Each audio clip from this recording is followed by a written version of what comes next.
So the question that I get asked the most often by singers I'm coaching is I've been on YouTube searching for singing tips, and everyone keeps talking about this mixed voice thing. So why haven't we talked about mixed voice yet? And does it exist in CVT? And chances are we've already covered some of the things that people usually call mixed voice. So CVT does teach all the sounds that people call mixed voice, but CVT does not use the term mixed voice because we will have more categories that those sounds fall into.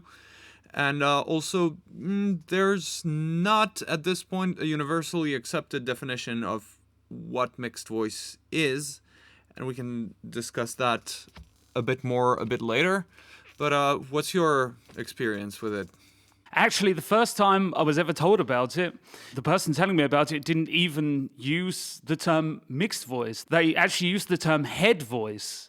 That's problematic all in itself, because some people under head voice, when they hear that term, they understand like a falsetto sound. For example, the German term used to describe head voice is actually Kopfstimme. So, so that can be a real problem when you go from voice coach to voice coach, and each one has a slightly different understanding of what this term actually means for them.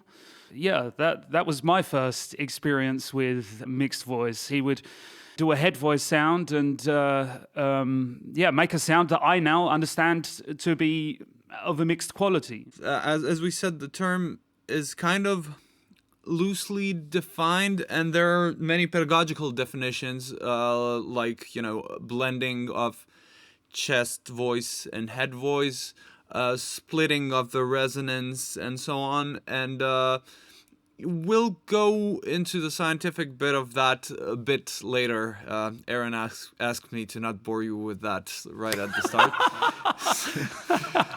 So the interesting thing is, we're talking about differences in understanding, and when we were planning this video, it actually turned out that Aaron and I have a slightly different understanding of what mixed voice is. So for me, before discovering CVT, I spent a couple years practicing some SLS stuff.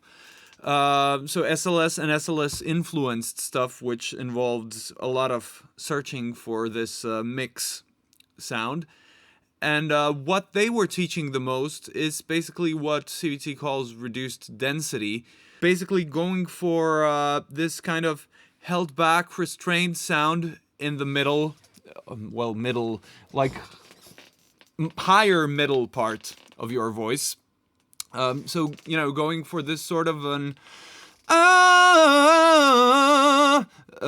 kind of sound, rather than a more belty sound like, hey!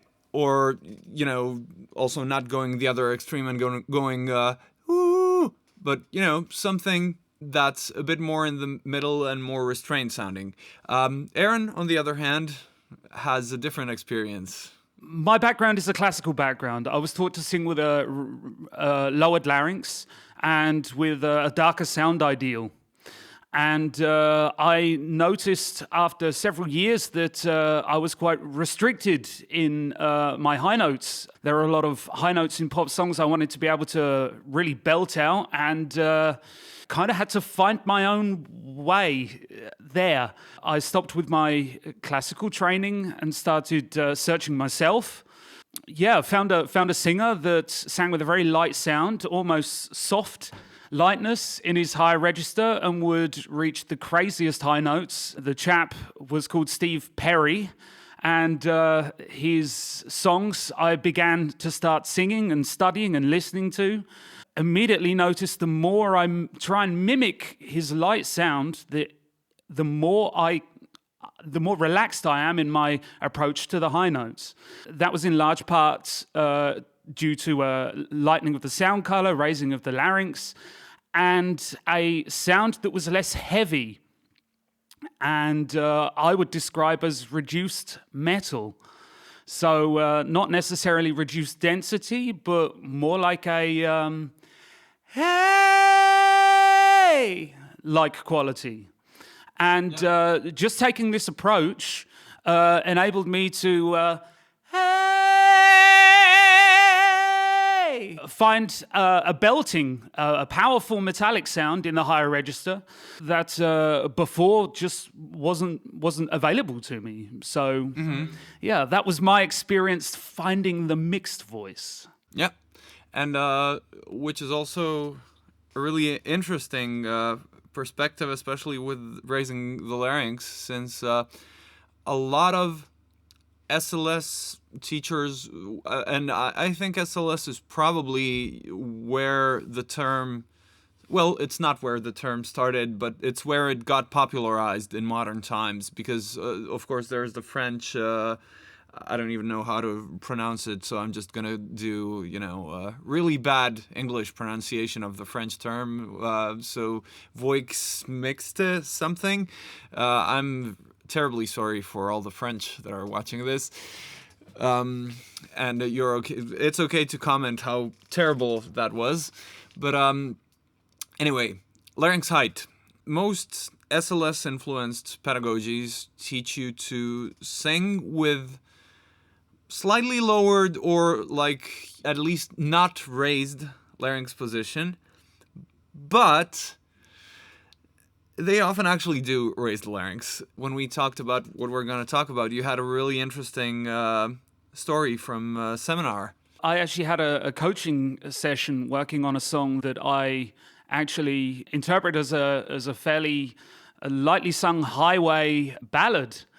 Highway is at least the approach that I take when I'm singing that song. I go for the most open vowels as I possibly can, and I really keep back the volume. So my orientation is like a highway transition with the occasional curbing vowel just placed in. But my place of comfort for that song, which is actually Open Arms from Journey, by the way, was a highway place.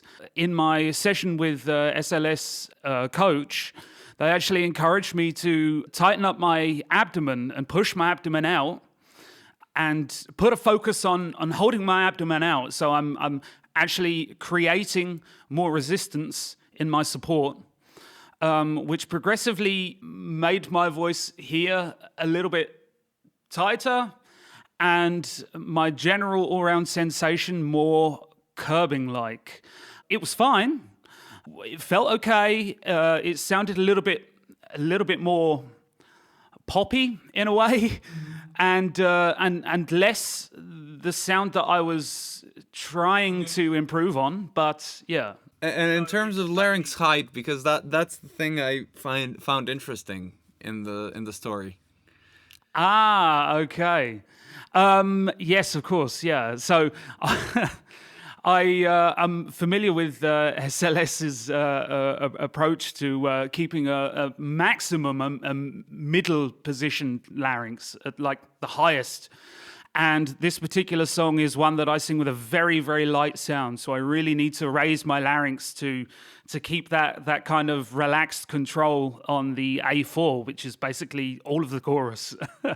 This is something that just was completely ignored throughout the whole session. It was that no focus whatsoever on what my larynx was actually doing. Just about as high as I can probably get it comfortably when singing this song. Yeah, just no mention of it at all. So yeah, but that's And was just how it was. I mean, probably for the better. Yeah, I think so with this song because it's a very, very high number to sing so softly and yeah. So just one thing, because I think we've gotten question on one of the previous videos, because we use both the terms highway, byway, and fuller and reduced density. So we should clarify that highway means fuller density and byway means reduced density. That's it. That's all there is to it. And maybe we should talk a little bit about what density is then. And we've done that a little bit in one of the previous videos. So please do watch that one as well. I think it's the one on pop singing, right? Yes, it is. Yeah, yeah. Basically, CVT talks about how filled out the sound is. So, or how open and unrestrained, how clear the sound is versus how restrained it is. So, if it's more filled out and more clear sounding, like let's say an "hey, hey," it sounds very open and clear. That would be highway or fuller density. On the other hand, if it's more restrained, held back, and like there's sort of a lid on the sound, like "hey," that would be considered reduced density or byway. In terms of what's happening, actually, let's skip that. Let's do that at the end. Okay, yeah, cool. Cool. So you had some support considerations. So as I was working with the SLS teacher in my session, they put a lot of focus on creating resistance in my support, which changed my idea of the mixed voice sound, which, to put it in concrete terms in CVT, is the highway transition. The change in my support actually made my sound more byway, which is okay, and it worked well with that song, but it cost me a lot more energy and I don't know if I'd have been able to maintain the sound for the entire duration of the song. It's something that we didn't get to in the session because it was a very short session, I think like 15 minutes at the most. Yeah, so it's very much a worthwhile consideration. What kind of a mixed sound am I going for? Does it need to be held back? Am I looking for a covered sound? Or do I want a more open, light, sailed on together, almost fuller density neutral sound? So what is it? That's an important consideration. And then it's also an important consideration, what's my support doing? Do I need to change something? We've outlined basically, two different things that can be mixed. And I mean, then there's, like, I've seen many of those vocal coach reacts videos, and, someone will react to a singer like, let's say, Jennifer Hudson, and they will say, oh, she is still mixing. So it's a type of sound that doesn't actually fall into either of these categories, and would be something like fuller density edge most of the time. And we've covered that kind of thing in our belting video. So if the sound you're trying to make is more like yay, then go watch our belting video, because we covered that kind of thing in that.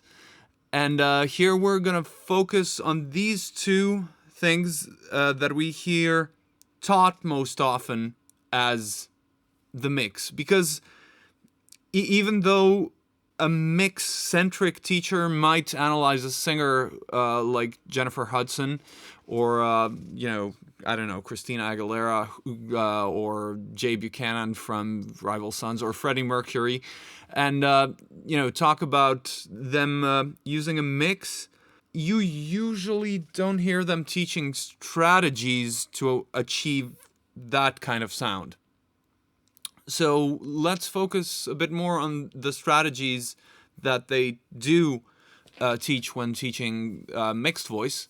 Let's start first with the reduced density one, and I'm thinking it's probably better if we keep it foundation level, so not go into reduced density edge and overdrive. So let's talk about curbing on foundation level. So basically, in foundation level, all reduced density metallic sounds would fall under curbing.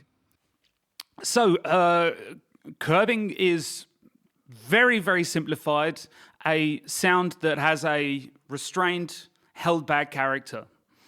It can often sound a little bit like someone's unhappy, or it's or they're in love, or they have the kind of emotion that would create this kind of a facial expression. Often, often you will see that tendentially the mouth tends to be more closed when people are singing curbing. So to give a direct example, the song that I was talking about earlier, there's a part that goes, "We sailed on together." So I've got a very open and a light sound, I would say, to describe. And a curbing version would sound more, "We sailed on together," like this. So I'm holding the sound much further back. I'm closing the mouth a little bit. And you have this sailed on. The vowels start to get a little bit blurry. You can hear a little nuance of A in there, but it also could be an A that's hidden behind a which is the vowel in curbing. So this is a strategy to curbify your sound, if you like. You can close the mouth up a little bit, orientate yourself on an and sing with a restrained character, and boom, there you are. And we should mention that curbing is also a reduced metallic mode. So there's always a little bit of metal in curbing. If you lose the metal, it's actually neutral. For anyone that's new and doesn't know what the hell we're talking about with metal, we cover that a bit in our first video, Getting Started with CVT. So check that one out as well. It's always kind of medium volume. We can't go too loud with curbing. As Aaron said, all vowels kind of start to have this nuance to them. You know, the held back crying thing, like, "Now the long summer's come and gone." Kind of a bit suffered, you know, sounds very emotional and like you're about to break down and cry, which is actually a lyric in one very famous curbing song. "I'm gonna break down and cry." So that would, in short, be a couple tips for curbing. Basically applying that hold, like, you know, you're about to say something but stop yourself. And as you go higher, an important thing is to not apply too much of that hold, because it will weigh you down. So, you know, if you try to do you know, it gets more and more difficult. So I usually teach people to make the hold very light, because, you know, it's like holding your hand. You can grip it very tightly, or you can just lightly hold it. And basically for those high notes, is a better strategy than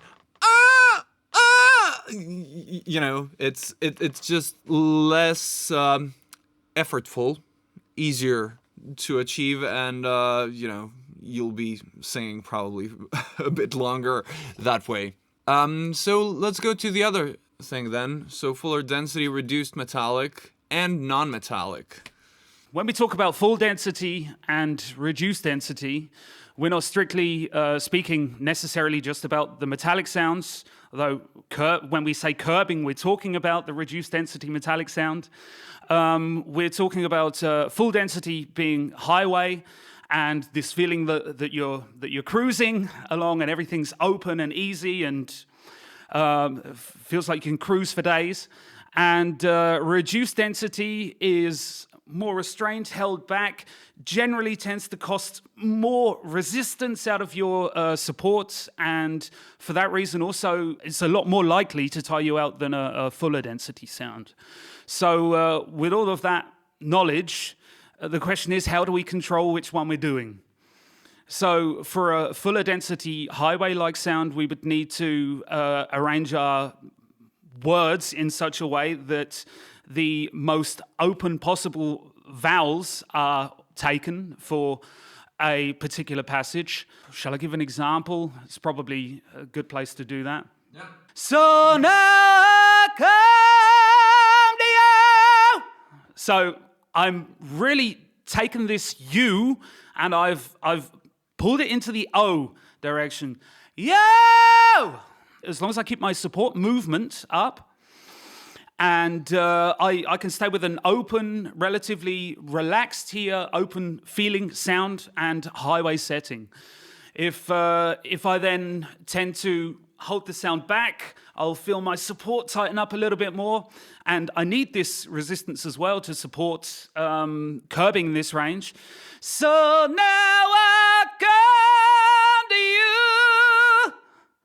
And then I have a much more held back, much more style sound, and you could also see this appearing now even more than before. So these are quite concrete tips. The A and the O are the vowels that I'm sticking to when I sing this song. I'm twanging a little more for the highway version. I'm keeping a active movement in my support.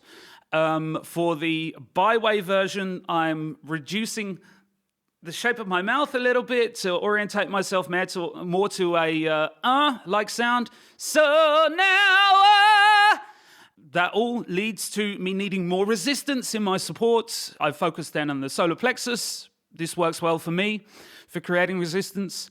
Yeah, and I think that pretty much covers it from my side. For fuller density, reduced metallic and non-metallic tips, I often actually start with people doing belting, kind of starting from a metallic side of things. So doing an A, and then taking down the volume, but there's a trap there. So usually when people try to take down the volume, what will happen is a break will appear. What happens is usually that, when we think low volume sounds, we apply a lot less energy. That's not really the way it works in this case. So I find that you still need to keep up the energy and the support. And the other thing is twang. It actually helps to twang more as you turn down the volume. So, going from that,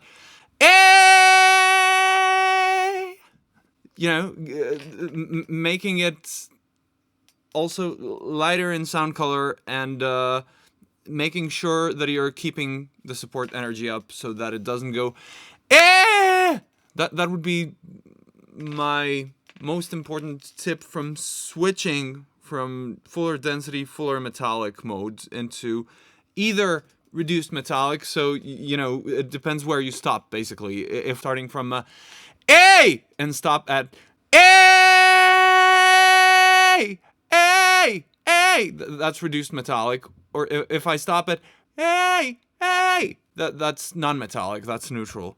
Basically, focusing on support, keeping up the energy and the support and the movement, as Aaron said, making sure that you don't lose the twang. So you can think twang more as you turn down the volume. That's a really good one. This twanging more, the more you release the volume, the more you reduce the volume. That's an important one that gets forgotten a lot. And we're getting close to my scientific background thing, so we can kind of start with that. Usually, when you see laryngoscopic images of people doing different modes, you will see that there's a lot more narrowing in metallic modes than in neutral. And also you will see that there's more narrowing in fuller density than in reduced density and then in falsetto. If you let go of that narrowing too much, too quickly, you will lose the density and end up in falsetto neutral. To keep it up, you're probably not going to be narrowing more, but it will feel like you're narrowing more to kind of maintain more of it. It's funny how, sometimes we feel things a certain way, and that's not necessarily exactly what's going on inside. So let's cover a bit of what is mixed voice in terms of science. As I said, the findings on it are quite contradictory, which makes sense because people call all kinds of different sounds mixed voice. So if we go back to the definitions of, blending of chest and head voice, so kind of mixing them in. Then again, there's a question of what chest voice and head voice are, but if we interpret that as different laryngeal vibratory patterns, chest being the modal voice, or M1, so basically, something that has the full depth of the vocal fold vibrating, and then with head voice or falsetto or M2, it's a minefield there, because there are some people who call fuller sounds head voice, and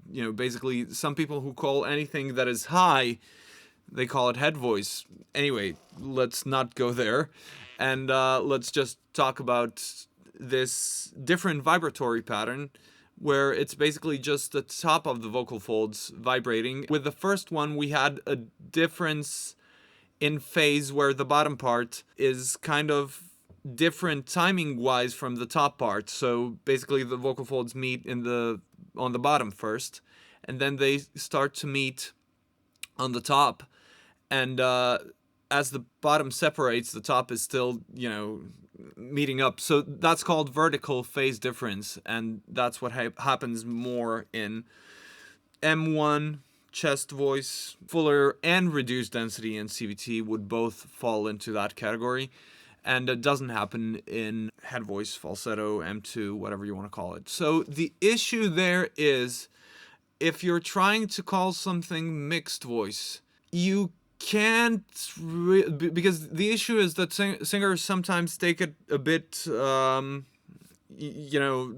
try to do both at the same time, and that doesn't happen. That's kind of like trying to raise your hand and lower your hand at the same time. You can't do that at the same time. You can keep it still in the middle, but that's not raising and lowering it at the same time. It's kind of like an in-between thing. That's why CVT opted out for, introducing a new set of terms and calling it reduced density. There's a paper on it called Investigating Laryngeal Tilt on Same Pitch Phonation, Preliminary Findings of Vocal Mode, Metal, and Density Parameters as Alternatives to Cricothyroid-Thyroarytenoid Mix. And it's written by Thusen, McGlashan, and Sadelin. Basically, what they found is that in reduced density, on the same pitch, the vocal folds will stretch more than they do in fuller density. So it's basically a different way of achieving the same pitch, because one way to achieve the pitch is stretching the vocal folds, another is tensing the vocal folds, and also the subglottic pressure will have an effect on pitch. So basically, fuller density will have shorter, more tense vocal folds. Reduced density will have more of a stretch, so longer vocal folds for the same pitch. There's a study I recently read, an EMG study, that's electromyography. It's basically electrodes in the muscles. The paper is called Laryngeal Muscle Activity and Vocal Fold Deduction During Chest Mix, Head Mix, and Head Registers in Females. It's a really interesting one, because there's this theory about muscle dominance where, the TA muscle, the thyroarytenoid, which is inside the vocal folds, which is what shortens the vocal folds, and the CT muscle, which tilts the thyroid and stretches the vocal folds. There's this theory that in chest voice, the TA is more dominant, and in head voice, the CT is more dominant, and then, mix would be something in the middle. But, there are some very interesting findings in this paper, and also in some others. Basically, there hasn't been found a direct correlation there. Basically, the amount of CT activity is more related to pitch than anything else. And in this particular paper that I mentioned, they found, like, from G4 and up, G4A4, the TA activity was actually higher in what they called the chest mix than what they called chest. Unfortunately, we don't really know what exactly are the sounds that they analyzed, but my guess would be that chest would be kind of like what SLS often calls pulled chest. So, not really a belt sound, but more of an, sort of forced, held back sound rather than a, hey! And it looks like that from the laryngoscopic pictures that they have in that study, while the chest mix thing kind of looks more like a curbing sound. It was just a very interesting thing to see. The reason for introducing a new set of definitions in CVT is that CVT wants to be as precise and as possible, and correlating to the physiology the best it can, and also trying not to use terms that already have too many different meanings in other vocal pedagogies. So, it's okay with using some terms that are well defined, but then, sometimes some of those can be a bit washed out because many different pedagogies use them in different manners. Yeah, I think that concludes it. Thanks for watching our video. If you liked it, please press the thumbs up button, subscribe to our channel, and share with your friends. If you have any questions or suggestions for our next videos, please write them in the comments below. And if you want to book either me or Aaron for a singing lesson, you can do that by following the links in the description below. So keep on singing and see you next time. Bye.